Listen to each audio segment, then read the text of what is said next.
welcome. I'd like to welcome all of you who are here in person, as well as those who are watching us online.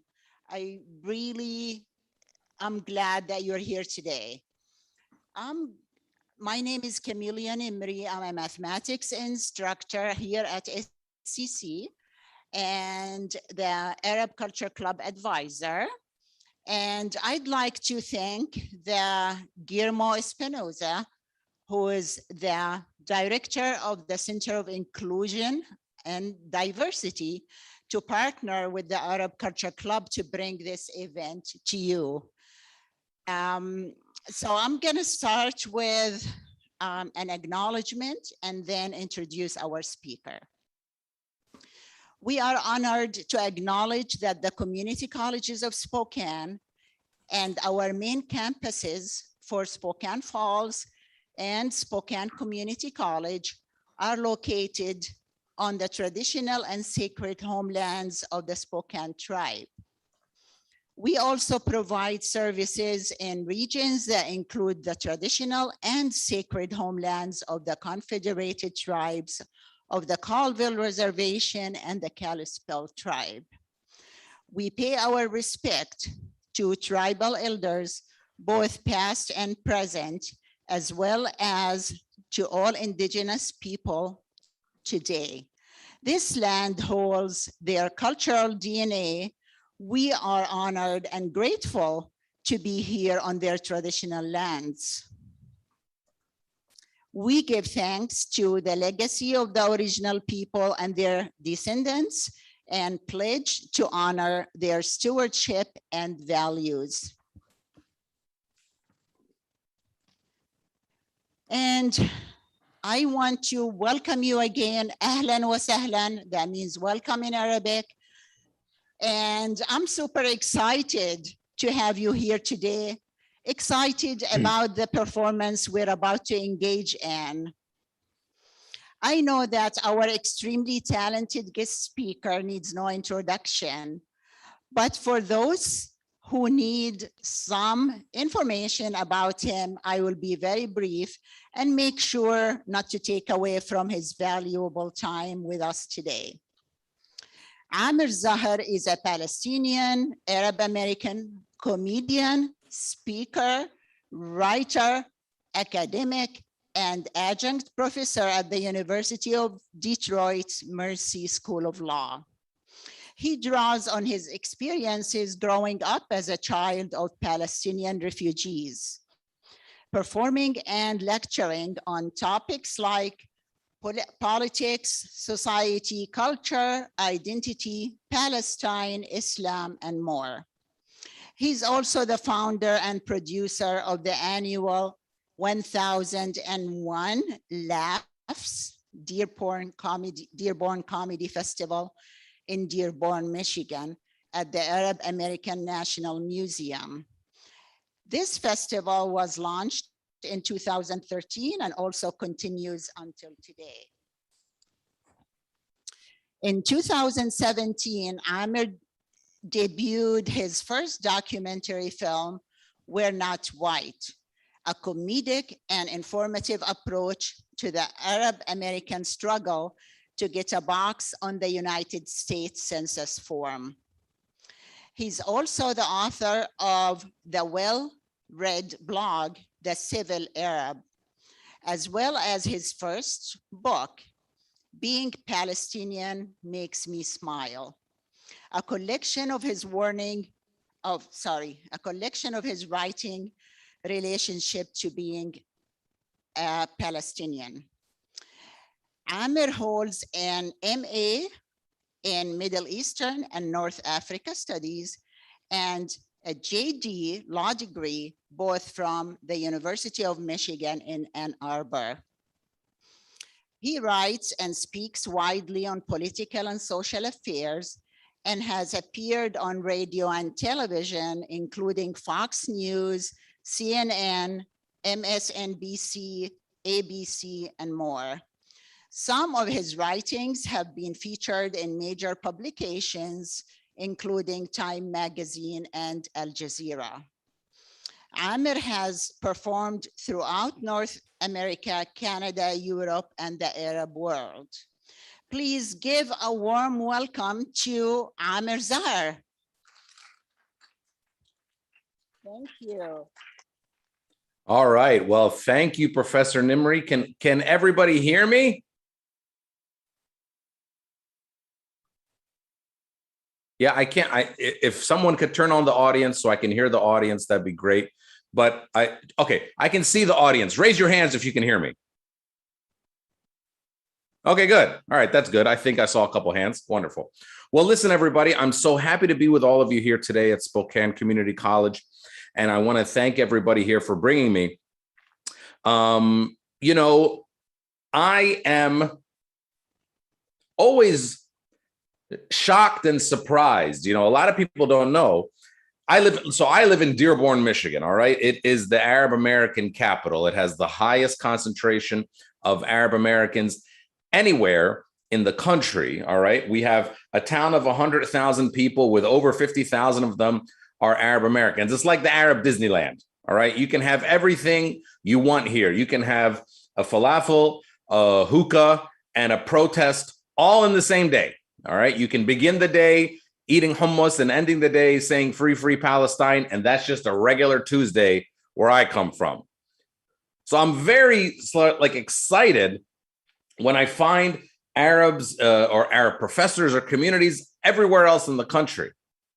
In Spokane, I mean, listen, man, I've been to a lot of places in the country. I didn't know that we had communities in Spokane too, but I'm so happy and proud to be with all of you here today. Now, I do live in Dearborn, but that is not where I grew up. I grew up in Philadelphia, Pennsylvania. We're in a little suburb outside of Philadelphia, Pennsylvania, where I was the only Arab kid in my school. Everybody was white. Everybody was white. I imagine it was very Spokane. Okay, everybody was white.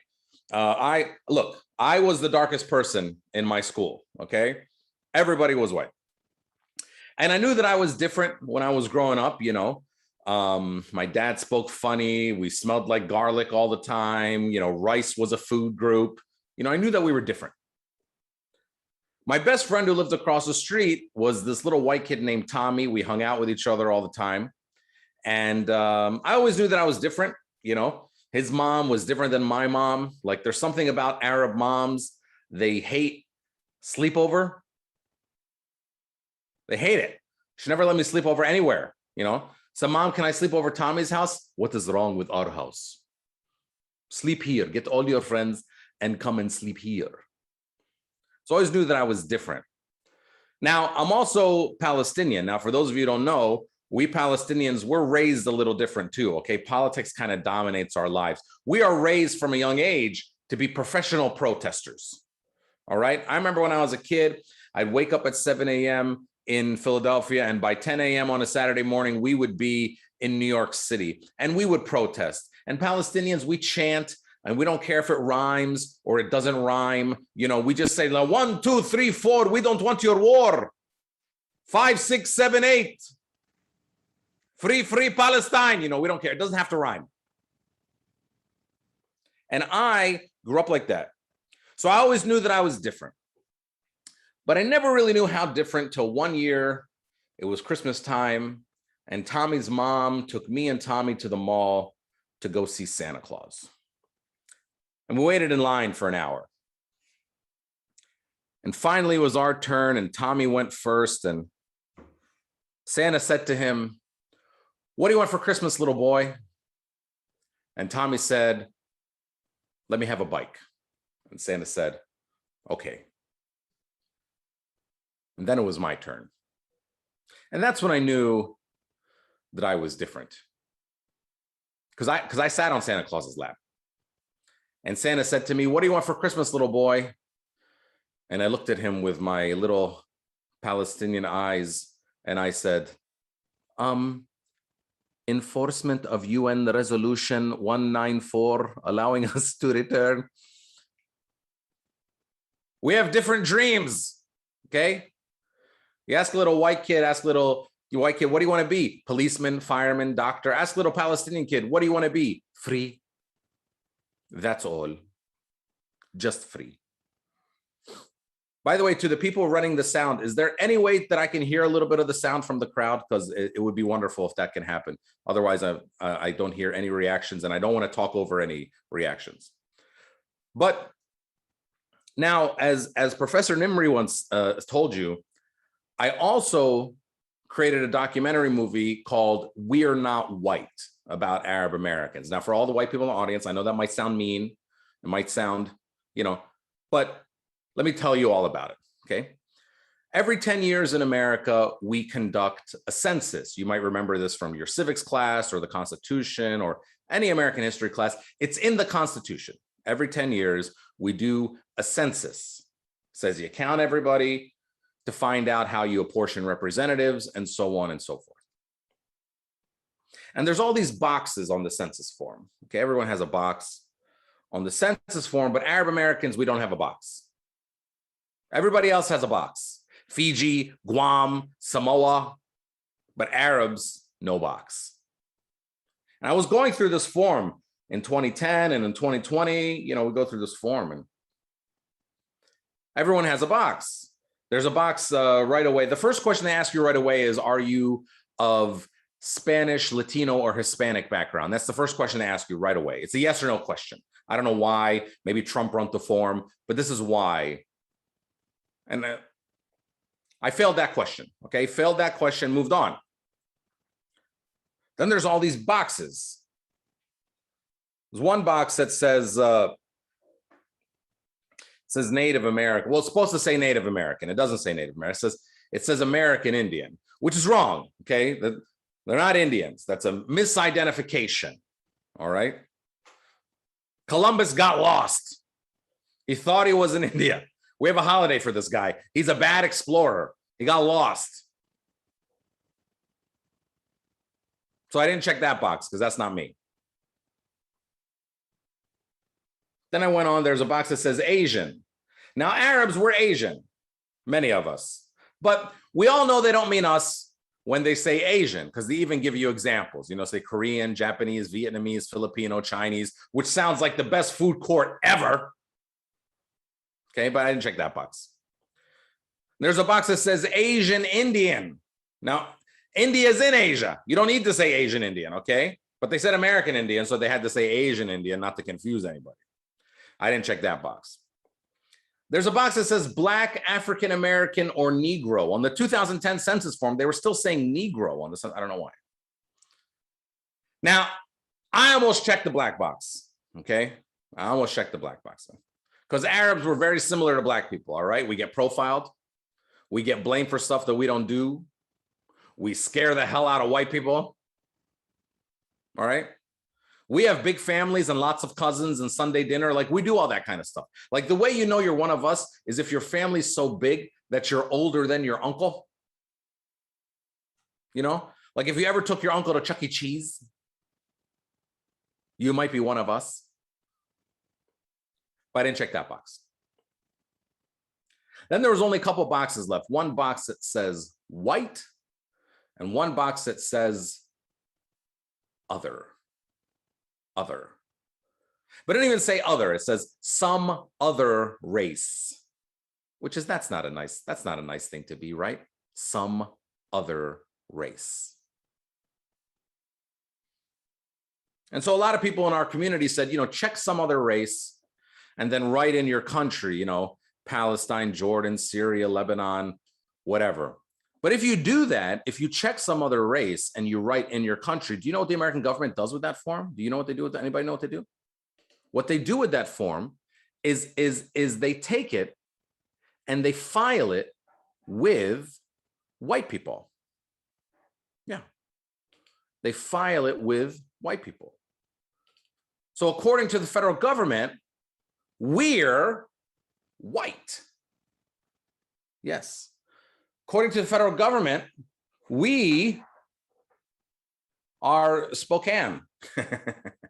I don't know how white Spokane is. Okay. I have no idea, but I'm just, imagining that it's a very white place because it's in Washington, but I don't know. According to the federal government, we're white, but we're not white. We're not white.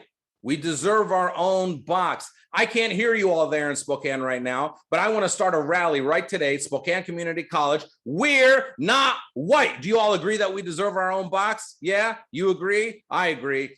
We're not want to start a rally. We're all going to get kicked out of Spokane Community College today. We're not white. Oh, by the way, I probably should have said something at the beginning of this, which Professor Nimri did not say.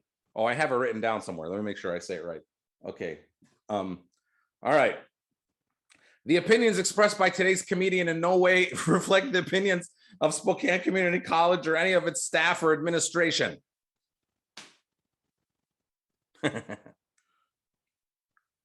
We're not white. We're not white. I grew up with white people. We are different. We're different. We deserve our own box. I learned a lot about white people when I was growing up. We're different. We're not as honest as they are. We're just different. Like, I don't know if you know this, to any like Arabs or brown people in the crowd, I don't know if you know this. Do you know that if you go to your white friend's house and his mom asks you if you're hungry, if you say no,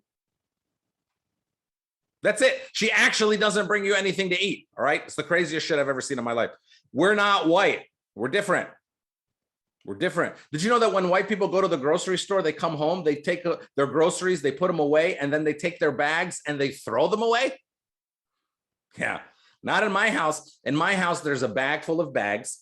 All right. It goes in a little space between the refrigerator and the wall. My mom just stuffs it in there like that. We're not white. We're not white. We do business different. Okay.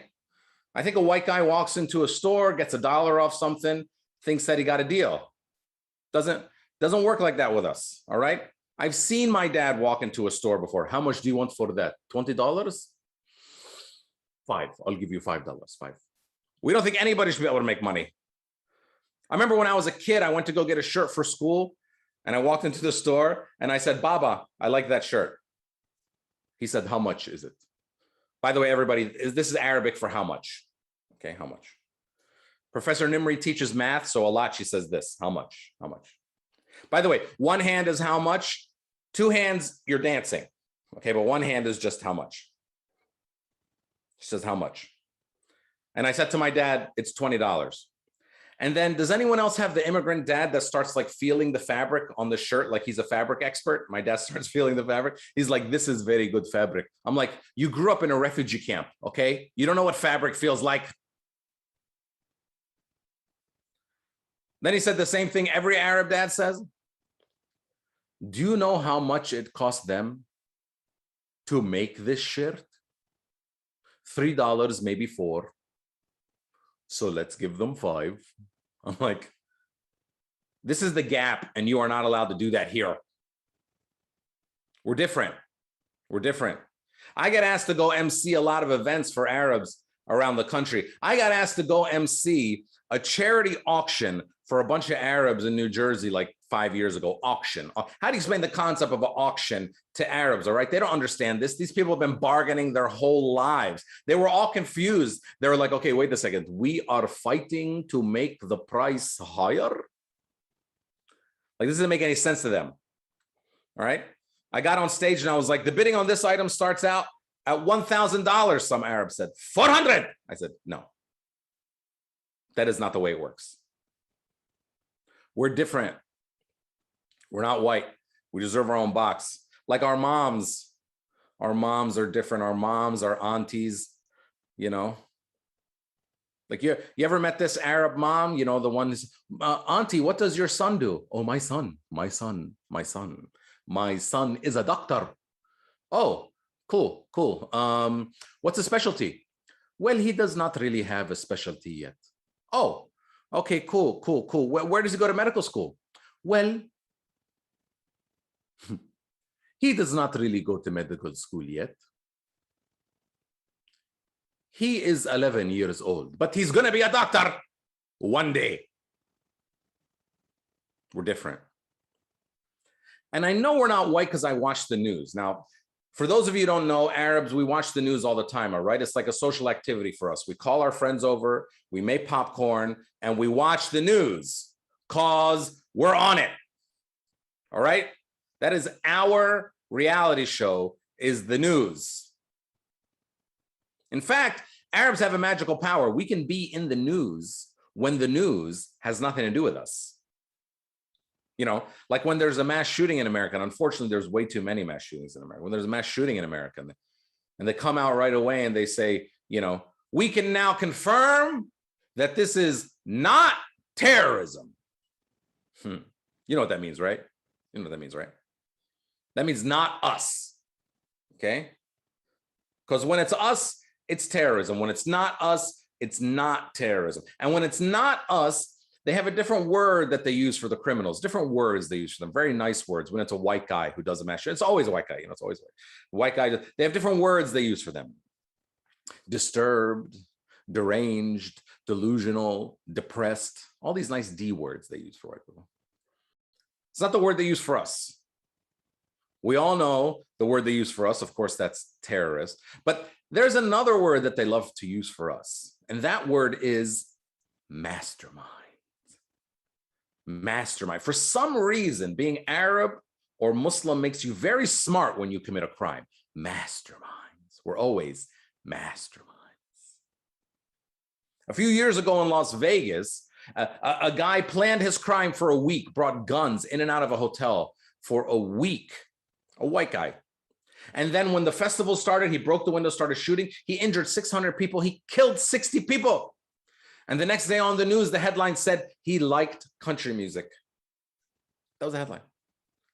Then there was Dylan Roof in Charleston, South Carolina in 2015. He went into a black church, pretended to pray with black people for an hour.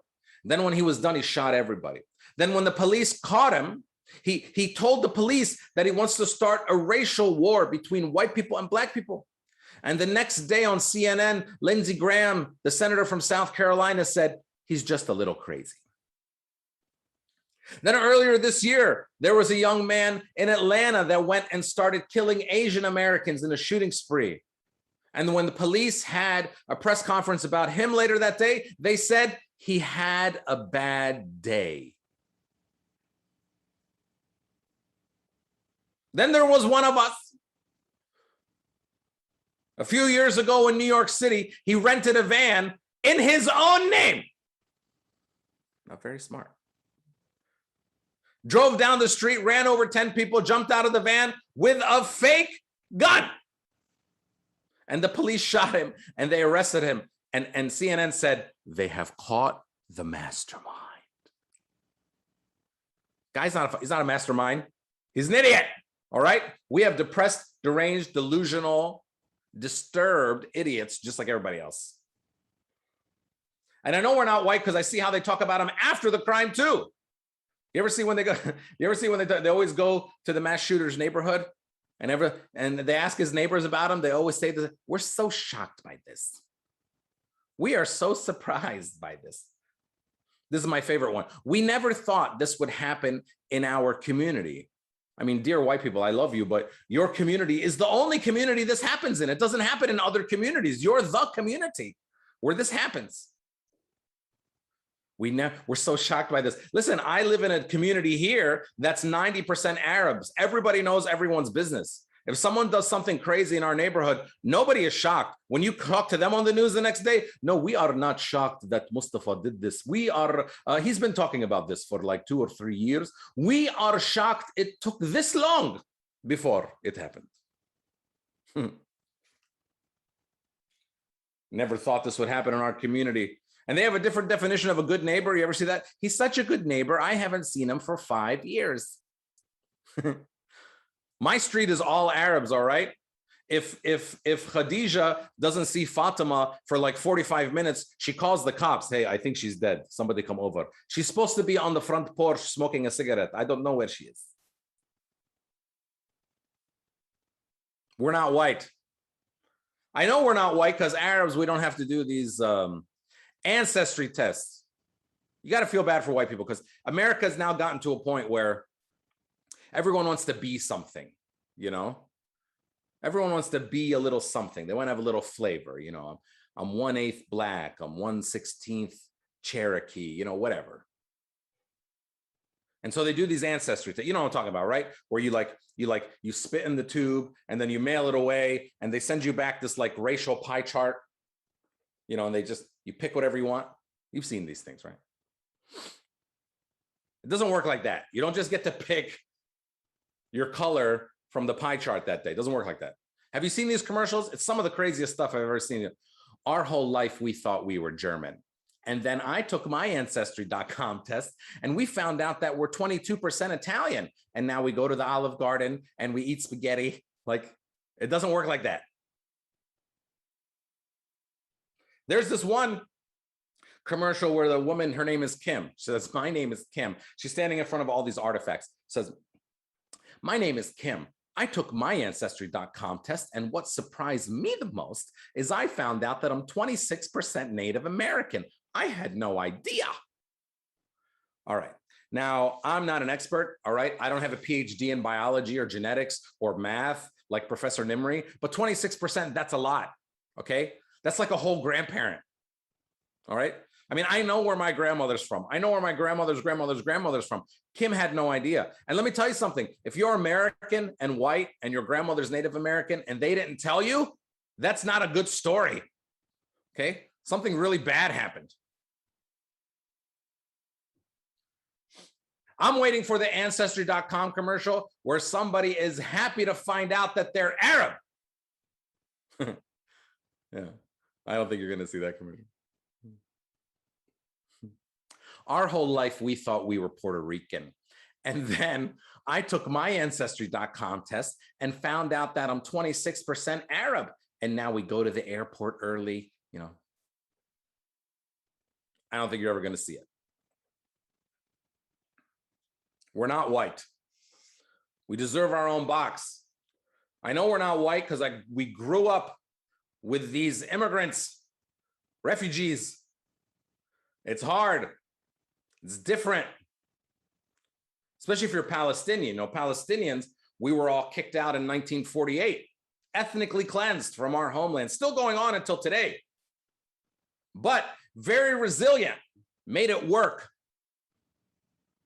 My dad is a great story of this. You know, my dad was born in 1948 in Palestine. When he was 1 month old, he was ethnically cleansed from his homeland, became a refugee to Jordan. He grew up in a refugee camp in Jordan. And just so that he could go to college, he had to finish first in his high school class, and he did. And just so that he could go from college to a master's program, he had to finish first in his college class, and he did. And just so that he could go from a master's program to a PhD program, he had to finish first in his master's program, and he did.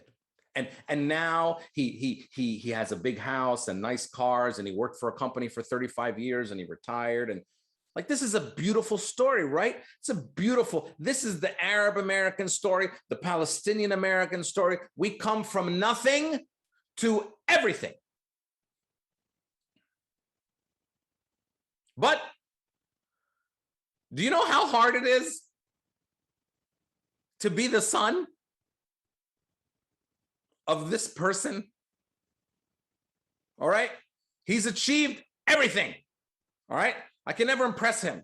I remember when I was a kid, I brought home my test from school. I said, Baba, here's my test. I got a 96. Where is the other 4? It's like, oh, shit. Can't deal with this guy.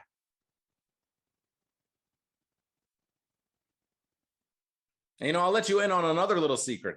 In Arabic, I listened to Professor Nimri. She was pretty good with it. I didn't notice it. But, you know, it's hard. English is a hard language. You know, you got to learn English, hard language. We don't have a P in the English language, in the Arabic language. There's no P sound. Pa comes out as a B. P. We don't have a P. Pa. We are the Palestinian people. We like to drink Pepsi and eat pizza. No pepperoni, because pepperoni has pork. This is the way we talk. It was hard for me as a kid because I tried to fit in. You know, we came to America when I was 3. And right away when I was growing up, you know, I was trying to fit in with the white kids, you know, and I played baseball. Very American sport, baseball. Tonight, I'm going to watch the World Series. I love baseball. I love America, and I love baseball. And my dad would come to my games, and he was always, my dad, very supportive dad, very supportive dad. He would come to my games and he would cheer. But the problem is Arabs don't understand baseball because they don't have baseball in their country, okay? Arabs really only understand one sport. That's soccer. They understand soccer. My dad says, look, Amer, I understand soccer. Here there is a goal. Here there is a goal. You kick the ball in the goal. I understand hockey. You push the thing into the goal. I understand basketball. You throw the ball into the goal. But baseball, where is the goal?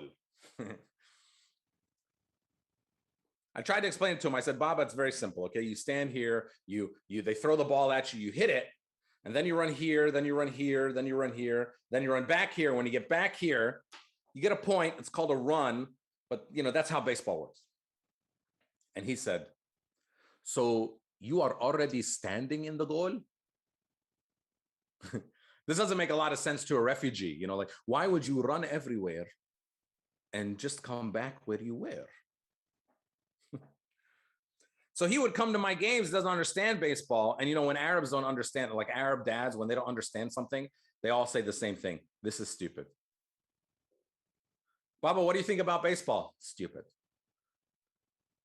Well, do you know how it works? No, but I know it's stupid. So he would come to my games, and him and his Arab friends, and they're all sitting there with like mustaches and speaking Arabic, and they're saying the wrong stuff. Touchdown, goal. It's real embarrassing to me,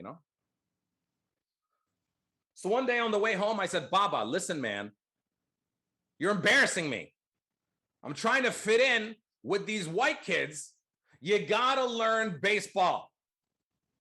And my dad, he's a scientist. He said, okay, no problem, no problem.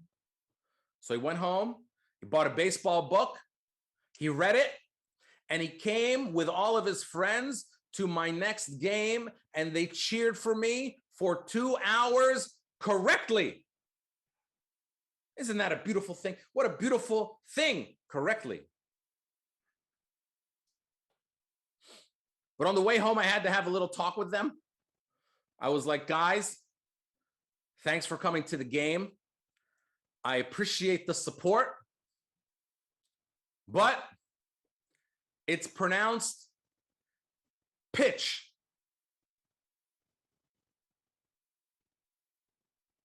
You're supposed to say nice pitch. Beautiful pitch.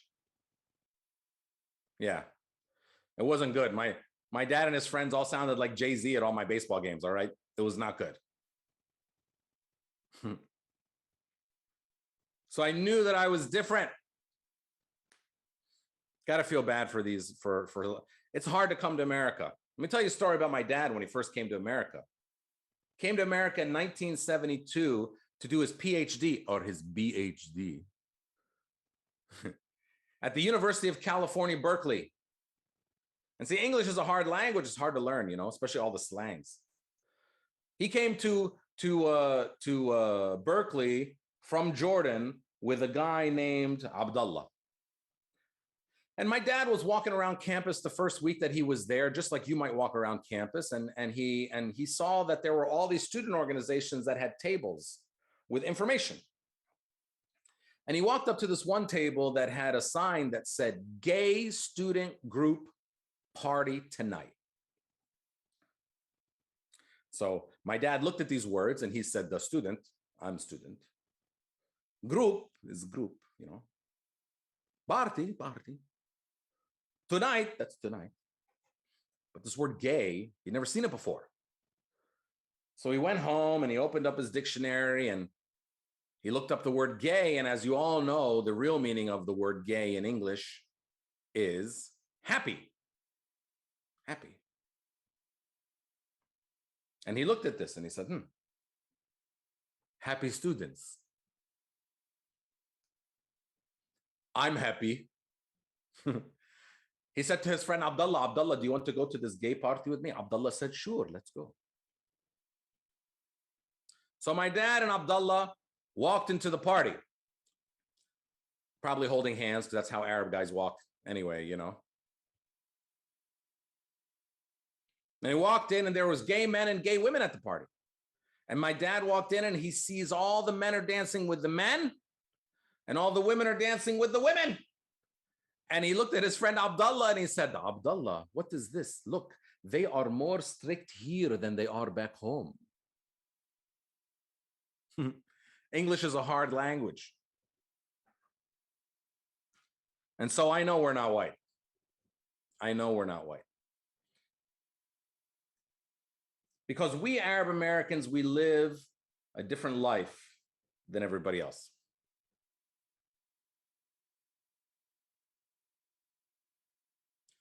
We grow up watching the news of the American military bombing our homelands every single day.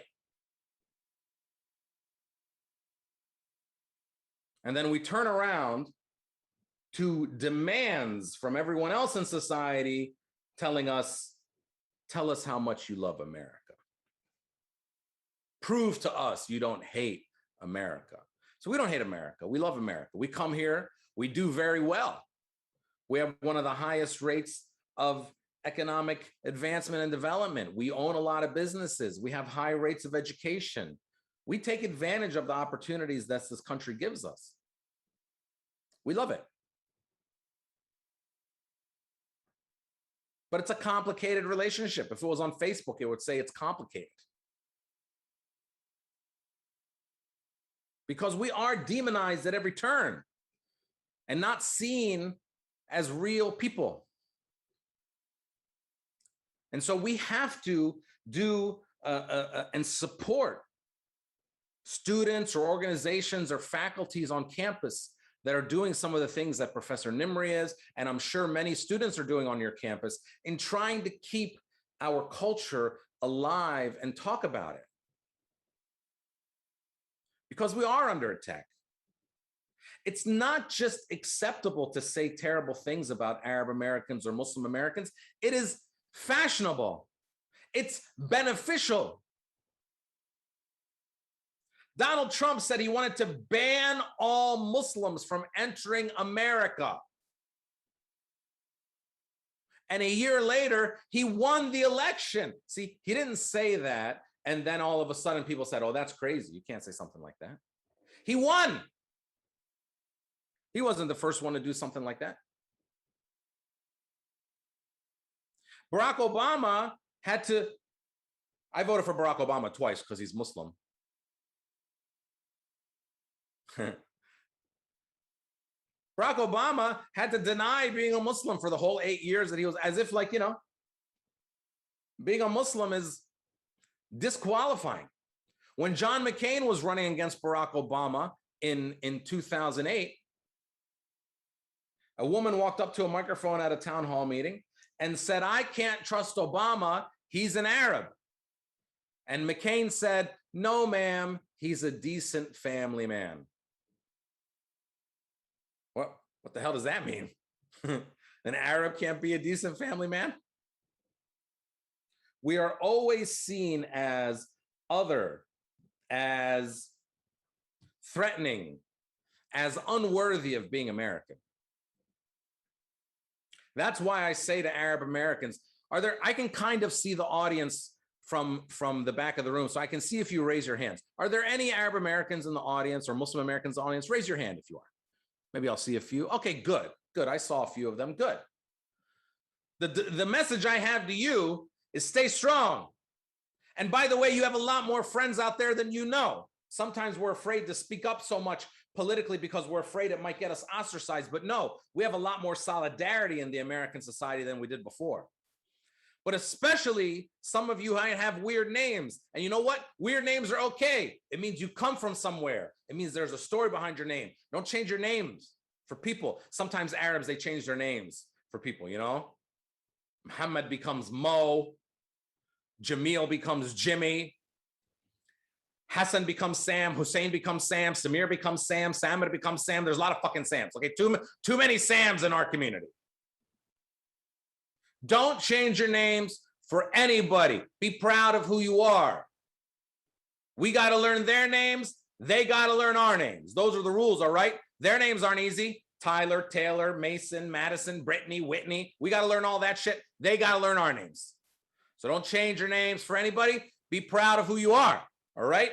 If your name is Muhammad, be Muhammad. If your name is Jamil, be Jamil. If your name is Fatima, be Fatima. If your name is Jihad, well, maybe you should be Jay, because we have enough problems and we don't really need any more problems. All right, everybody. Thank you so much. I'm so happy that I was here with you today. And please, please, let's open it up to questions. I want to talk with you. Let's spend the next, I don't know, I'm Arab, so let's spend the next like hour doing that. I don't know how, if you guys want to open up the mics, how we can open it up to questions from the audience. And if you can keep the mics on when they're talking, so that would be great too. Oh, how do you feel? We've laughed so hard, didn't we? Isn't he amazing? Okay.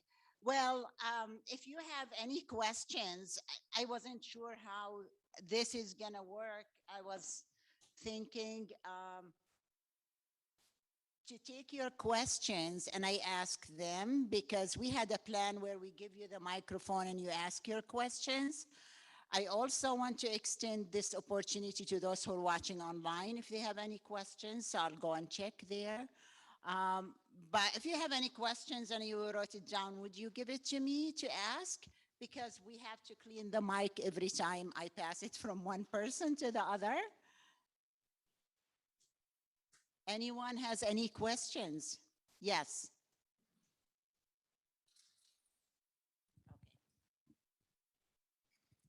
Hi there. I want to check in with you about your use of humor in topics that are full of lots of suffering and a history that's really horrible. And I wanted to see how you felt about using that as a way to communicate knowledge and reduce misinformation. Sure. Because What's your name? People don't like really, most people don't like really heavy stuff, you know? And so there's a debate between, you know, using comedy or just kind of just hitting them hard. So I wanted to check with you on that. Sure. What's your name? My name's Cindy Trujillo. Okay. And can we keep the mic on when like keep their mic? I don't have to hold it, but just so I can hear. I wasn't able to hear like any reactions. I just want to, I'm a comedian. You know how hard it's been a comedian in pandemic sitting in my room for 18 months? So yeah, if you can just keep the mic on, maybe I can hear some reactions or back and forth. But Cindy, you said Cindy, right? Yeah. Okay. Okay. So, okay. Let me start by saying this. We've all seen somebody laugh so much that they start crying. But you can also see somebody cry so much, they start laughing. So these emotions are not really, they're connected in some way. Crying and laughter are connected in some way. And so the best comedy comes from tragedy. Now, comedy is just, take the issue of Palestine, for instance, excuse me, which comes with a lot of heartache and a lot of sort of disaster and catastrophe and sadness, right? But comedy has I found an effective way to put forward that message, or about the Arab American experience.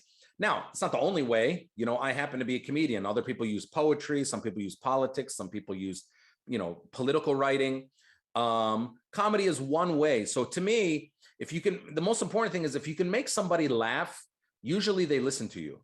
I mean, some of you might have all sat through, I don't know how long I talked, like 35 minutes. Some of you might have sat through that without any laughter, but I don't know, kind of boring, right?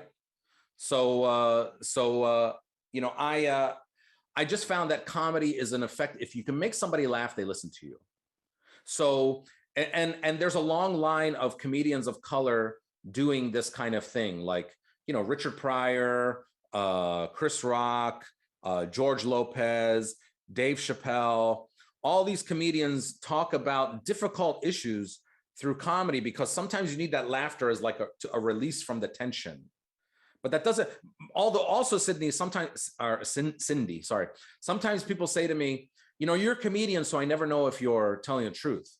I say, actually, comedians are always telling the truth. We use humor to tell the truth. We don't use humor to lie. We don't use humor to, exaggerate, we're actually pointing out the hypocrisies in life. So we use humor to tell the truth. So that's the best way I can answer that question, if that helps. All right, let's do more. By the way, this has to be like an Arab goodbye. It's going to take like 45 minutes. I know we don't have any questions for those who are watching online, but do you guys have any questions? Yes? Okay. Hi, I was just wondering, what's something that you wish more white people knew, just in general, about Arab American culture or things like that? Okay, what's your name? Katie? Katie. Thanks, Katie. So I mean, first there's a couple things. First of all, people first think that Arab and Muslim they conflate that a lot, so that it's the same thing. First of all, obviously it's not. Most of the Muslims in the world aren't Arab, first of all, and a very large proportion of Arabs are not Muslim. They're Christian. Do you know why Arabs are Christian? Jesus, I mean, he's from where we're from, all right? He's not from South Carolina. He didn't have blonde hair and blue eyes, all right? He looked like one of us, all right? He looked like DJ Khaled minus 100 pounds, basically, is what Jesus looked like, all right? So we come from the places where, there's always this thing that there's this clash of civilizations between like Islam and Christianity, when the truth is Christianity is native in America, it's native in the Arab world and foreign in America. It's new here, pretty new. So, those kinds of things to sort of greaten sometimes as Americans, we only think like, if we're lucky, we think 10, 15, maybe 50 years in the past. But to really understand how people operate, I think, and the way they see themselves, you need to go back much further than that. So the first thing is this Arab-Muslim conflation. The second thing is a lot of people think the Arab American community is new. It's only been here 20, 30 years and it's new. That's not true either. It's been here as long as most immigrant communities, as long as the Irish community, the Italian community. And when people say we're new, sometimes they say to us things like, well, you're just going through growing pains and the Irish and the Italians went through it and you'll go through it and then everything will be okay, like it is with them. Well, but we've been here as long as them and it's never really gotten better, okay? And so that's another thing to understand is we've been here as long as most immigrants. The first Arabs were coming to America in the 1880s and 1890s, the same time a lot of the first Italians and Irish were coming to America. So, that's another important thing to understand about Arab American history. The first mosque was in North Dakota by some Arab American pioneers. So, I mean, and the other thing is to understand, like you guys recognized in the beginning, of course, that we're on Native American land, but that, America is a settler colonial nation, like, nobody's from here except Native Americans. And there's always this delusion, right? We learned this thing in high school called manifest destiny, which means, Americans / white people could just go as far west as they could without, caring about the cost. But, and then they say it belongs to them. Well, there's proof that it doesn't. I mean, we have 50 states in America. Only like 15 of them have white names. You happen to live in one of them. And the colonies all were named after stuff in England anyway, New Hampshire, New York, New Jersey, or after kings and queens, Carolina, Georgia, Maryland. All the rest of the states in America have Native American names and Spanish names because they already had names, because there was already people there, okay? I mean, we have all these states with Native American names. Spokane is a Native American. America named stuff after the people it kicked out. How messed up is that? We need to understand our history, man. The whole southwestern part of America has Spanish names because it was Mexico, California, Nevada, Arizona, Colorado. And then I have to listen to Donald Trump say, there should be no Mexicans in El Paso, San Antonio. No, they named it. If you name it, you get to live there. That's one of the rules I live by in life, okay? Palestinians understand that. If you name it, you get to live there. So the most important things to know about Arab Americans is that we are a diverse community. We come from where Jesus comes from. We are Christians and Muslims and atheists and agnostics and some Jews as well. And that we are an old community. We've been here as long as anybody else. And Columbus got lost, don't forget. All right, next one. Thank you. Do we have time for one more question? Okay.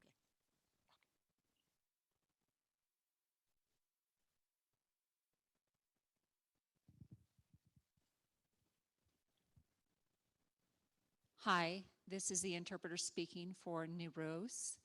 I really love dancing, and I see you talking with your hands. And as a deaf person, I was just wondering, when people put their hands in the air, what is that communicating? And when you were doing your show earlier, what exactly, other than how much does that cost? What else were you communicating with your hands? Well, what's your name? Nerus? Oh, your name is Nerus. Okay, got it. Well, look, I'm not a dance expert. I love Arabic dancing. You know, if you want to learn Arabic dancing, it's really simple. There's really only 4 moves. It is change a light bulb, windshield wiper, and then get away from me and come here. These are the 4 dance moves. Very easy. Okay. But you know, look, I'm not an expert as to what these things represent. You know, and I'm not sure that they do. You know, but I know that we like to have fun. I know that we dance, and I also know, you know, it's funny that you brought that up. I mean, our dance is also not a, you know, I'm not sure I'm comfortable with the idea that our dance turns into like a gym class or an aerobics class, or then becomes something that a lot of non-Arabs, especially white people, then turn into a profession like belly dancing and all that kind of stuff. I mean, that's a whole different discussion. Edward Said, who wrote the most important book about Arab studies in the last 100 years, Orientalism, he used to talk about this. So, but I'm not an expert on what the dance moves mean. I just know how to do them, you know, and there's more. There's like swimming, you know, there's flying, you know, we have all kinds of dance moves, but the 4 you need to know are change a light bulb, windshield wiper, get away, come here. You get those, you can go to any Arab wedding if you have those down. I have a question online. Okay. What's the most difficult part of coming to a new place and experiencing a language barrier? Well, I mean, look, language, we call ourselves Arabs because of the language that binds us together from Morocco all the way to Iraq. And the hundreds of dialects that come along with that, but still a united language. And so language is really what defines cultures. You know, it even defines racists, you know, when they say, hey, everybody in America should learn English. Okay. So language defines culture. And so when you come from a place that speaks a different language and you have to then come to a place, you know, obviously that with a new language, I can't imagine, because it never happened to me, but the sense of displacement that creates, I see it. I saw it in my parents. I see it still in new immigrants here. And by the way, if you're Arab and you've ever visited back home, you know, to Palestine, Lebanon, Syria, Jordan, wherever you might be from in the Arab world, and you're you're Arab American, and you don't speak Arabic perfectly, you just sort of understand enough for like when your mom yells at you and all that kind of stuff. And then you go back home and people are speaking it all the time. You feel a little out of place, right? But that's only a small amount of the out of placeness that, you know, immigrants feel when they come here if they come from a place that speaks a different language. Now, you know, because America is such a power in the world, English is a much more sort of like universal or global language. So a lot of people understand it before they get here. But that kind of barrier, aside from the funny stories of the gay story that it caused with my dad, which is a true story, by the way. But imagine we have an election today here in Dearborn, Michigan, where we have a large Arab American community. There's a lot of election materials that are not available in Arabic to a lot of the community. And so what does that do when the government or when the society that you live in doesn't sort of accommodate your language needs, sometimes you just say, okay, fine, then I'm not going to be involved. I'm not going to go vote. I'm not going to go do this. You might not want to take all the extra steps to make it happen. And so it can cause apathy in the political process. It can cause displacement and discomfort in America at work. And then, of course, you open yourself up to getting, ridiculed. But I always tell people, I have fun with with the Arabic accent. But don't forget, Americans, all of us should not forget. If somebody has an accent, that means they speak one more language than you do. And if you're American, that's definitely true, because we only speak English. We don't speak anything else. A lot of people in different parts of the world speak more than one language. We only speak English. And I'm not so sure we speak English that great, but we speak English at least. So remember, when you're talking to Professor Nimri, she has an accent, but she's mastered a language after the first language that she mastered. So, and she might even speak another language too. I mean, God, she's an Arab, so she's probably overachiever. She probably speaks like 5 or 6 languages. Professor Nimri, how many languages do you speak? That's all. I attempted to learn French when I visited Paris, so I'm still working on it. See? And then attempted to learn Spanish when I visited Barcelona. So I'll be working on them, but See? there's no way I will master them. And then, Professor Nimri, how long have you been in America? Since 1978. Good. And how I is came from Jordan. good? And how's your P? Is the P coming out now? P, pa? Actually, I connect a lot with you because when we came here, we laughed and the same things. And I was thinking, coming here today, I'm thinking, is the audience gonna laugh as hard as I do? Because I connect and I know, like, we've talked about Pepsi instead of Pepsi in my house, so many things I hear every day when I go on live, and there are those groups that they are on lives and they're Arabs, and I listen to them and I laugh and laugh and laugh because they have just come here to the US and they still don't know how to say the P. Yeah. The Ain, the Kha. Like my brother is Khalil and it's Khalil, here. So yes, so I connect with you, but the audience laughed as hard as I did today. And that is a proof that, that's a compliment to you and your performance that I was looking forward to, and it's amazing. But if it's time, we can let you go, but we have one more question if you want to take it. Okay, thanks.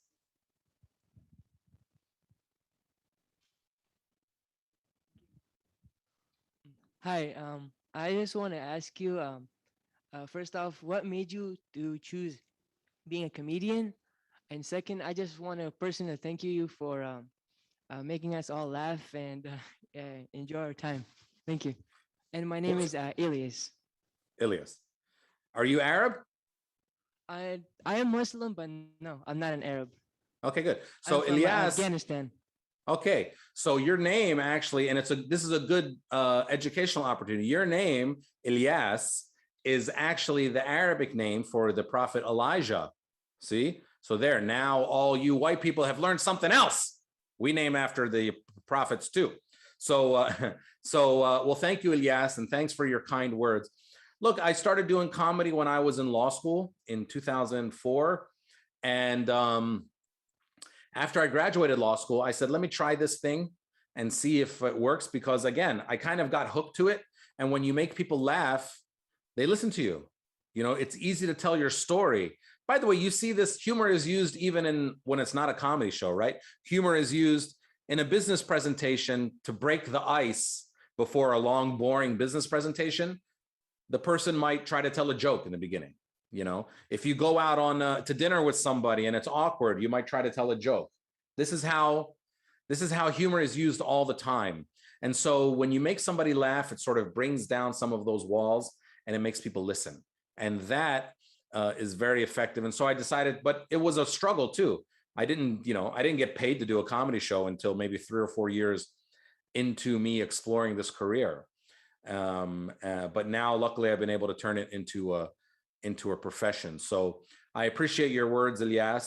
And Ilyas is a beautiful name. It's my grandfather's name. So beautiful, beautiful name. And so thank you so much for being part of the community. And to any of the Arab Americans that are in the audience, I want you all to know that I love you. I'm proud of you. I know it's not easy being one of us sometimes in this country. It's not easy always talking about our culture and making sure that we express it. So please, please take advantage of the leadership and the courage of Professor Nimri and let her be an example and an advocate for us as we keep moving along. And, now we have to do like an Arab goodbye, which takes about 45 minutes, Professor Nimri. So I have to walk around the room, say bye to everybody, shake their hands, pretend like I want them to stay longer. No, stay, sleep over. It's fine. Then I got to go tell them lies like I'll come to your house next week and all this kind of, but maybe should we just skip all of that? Maybe we just skip all of that. Well, thank you so much. I have watched you in Seattle 2 years ago, and I've been thinking about it. How can we bring some laughter to Spokane Community College that includes some education about the Arab culture? And I think you did it perfectly. And I just want to thank you so much. I want to thank the audience who came here, and I want to also thank those who are watching online. Thank you so much. I appreciate it. مع السلامة. مع السلامة.